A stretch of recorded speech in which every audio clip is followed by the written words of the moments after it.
Quando nós pensamos em igreja versus igualdade social, parece que é dois assuntos que não tem como se casar, ou duas pessoas que não tem como caminhar juntas.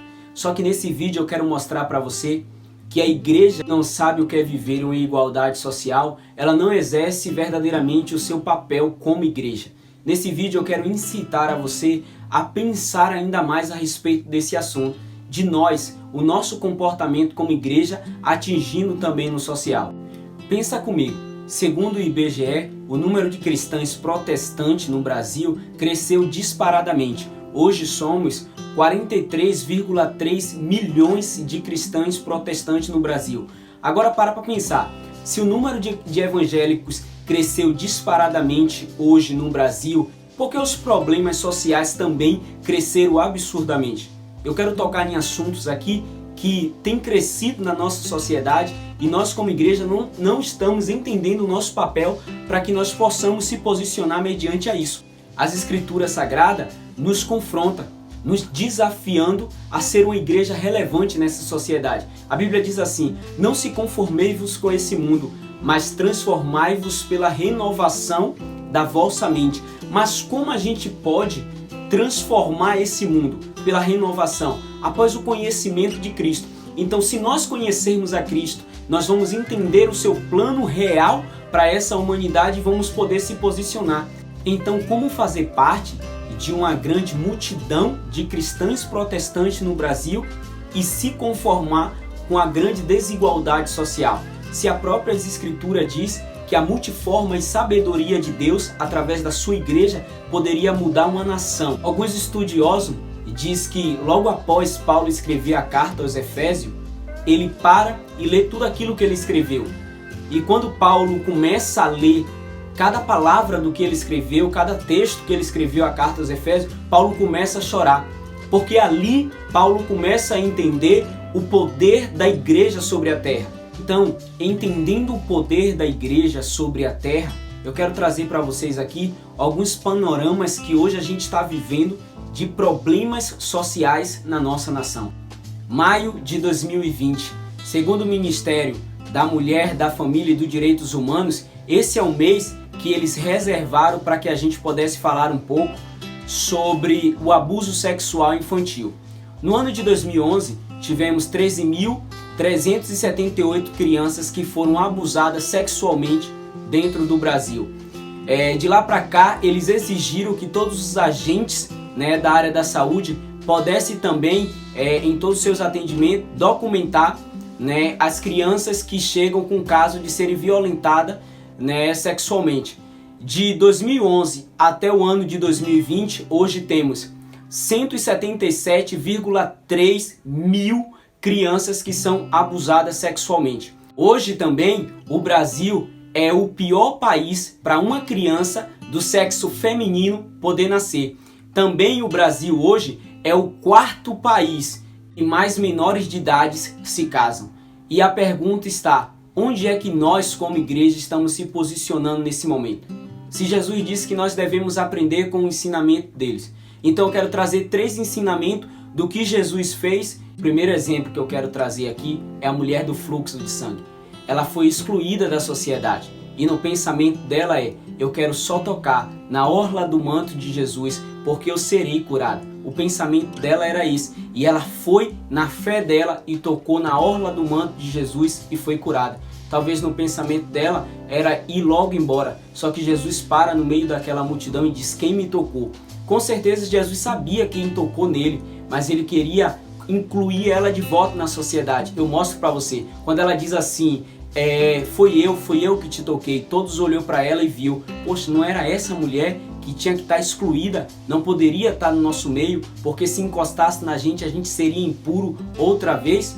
E aí Jesus olha para ela e diz assim: a tua fé te salvou. O segundo exemplo que eu quero trazer para você é um judeu, o próprio Zaqueu. Ele era um desertor daquele período, era o excluído da sociedade, por conta que cobrava imposto para outro império, o Império Romano. Então todos os judeus odiavam Zaqueu. Só que Jesus olha Zaqueu naquela atitude linda em ver ele passar, sobe em cima de uma árvore e aquela atitude impressiona o coração de Jesus. Jesus diz: ei, Zaqueu, desce, porque hoje eu vou reclinar na sua casa, hoje eu vou almoçar contigo. Imagina o coração de Zaqueu ouvindo aquela palavra de uma das maiores referências daquela nação, daquela geração. Jesus era popular, onde ele ia, a multidão ia atrás. Então Jesus entra na casa de Zaqueu e almoça com todos os marginalizados daquele período. Os judeus, os saduceus começam a gritar: como é que pode você almoçar com ele? Ele é um traidor da nossa nação, ele trabalha para Roma. Mas a atitude de amor de Jesus para com Zaqueu mexeu tanto com o coração de Zaqueu, que Zaqueu mudou os seus conceitos, os seus pensamentos, tudo que ele acreditava e tudo que ele imaginava foi a pó. Jesus não disse para ele: Zaqueu, você precisa abandonar isso. Mas a atitude de amor de Jesus fez com que Zaqueu pudesse mudar de atitude. E Jesus conseguiu incluir Zaqueu de volta na sociedade.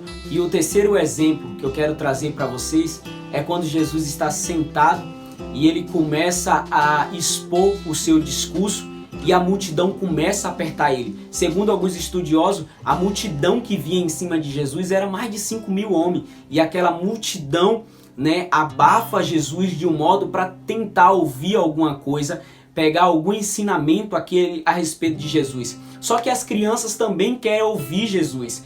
E aí Jesus percebe que as crianças não conseguem chegar. Jesus para o seu discurso, manda abrir a multidão e faz com que as crianças passem. Sabe o que Jesus estava fazendo? Incluindo as crianças na sociedade. Então a minha e a sua obrigação é incluir essas crianças de volta na sociedade. Jesus não só traz elas para a sociedade, inclui elas, mas traz essas crianças como exemplo para a nossa vida, como Jesus mesmo disse, olhais para as crianças, porque delas são o reino do céu. Então, baseado nesses 3 exemplos que eu trouxe hoje para vocês aqui, a gente vê um Jesus quebrando protocolos, rompendo barreiras por conta de vidas, por conta de uma alma.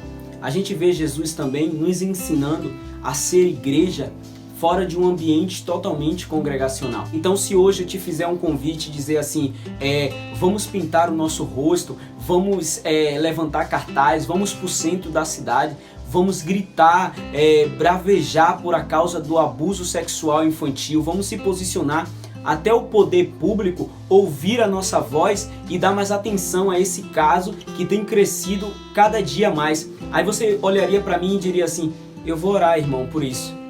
Igreja, vamos se envolver com a causa social, não vamos separar essas duas janelas. A causa social e espiritual tem como caminhar junta, vamos ser resposta do Senhor para a nossa geração. Por isso que Paulo diz que a multiforme sabedoria de Deus aplicada na igreja cria uma igreja forte, cria uma igreja firme, que entende que o social e a igreja é uma só junção, é uma só causa e a gente deve batalhar e lutar por ela. Você vê Jesus, no seu ensinamento ele diz assim, que poderia destruir aquele templo e em 3 dias ele reconstruiria um novo.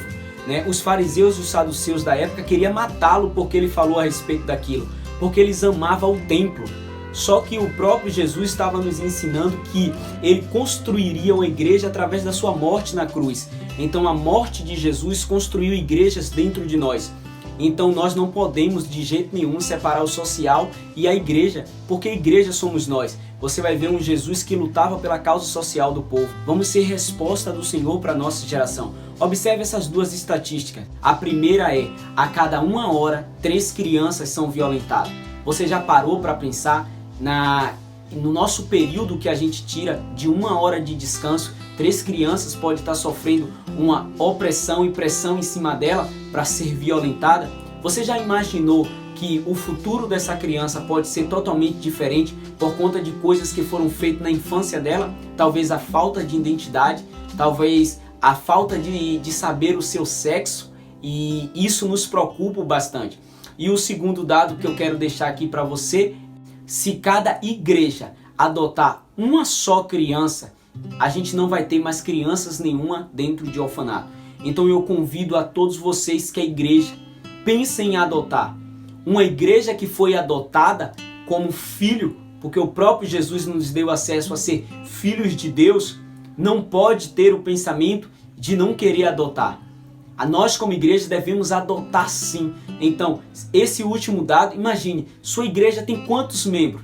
Para refletir. Se um só adotar uma criança, a gente não vai ter mais crianças nenhuma dentro do orfanato. Então esse vídeo é para te mostrar que a causa social e espiritual caminha junta e em apoio ao Maio Laranja. E eu quero desafiar vocês a trocar a foto do perfil de vocês e colocar uma foto laranja ou uma foto sua com fundo laranja.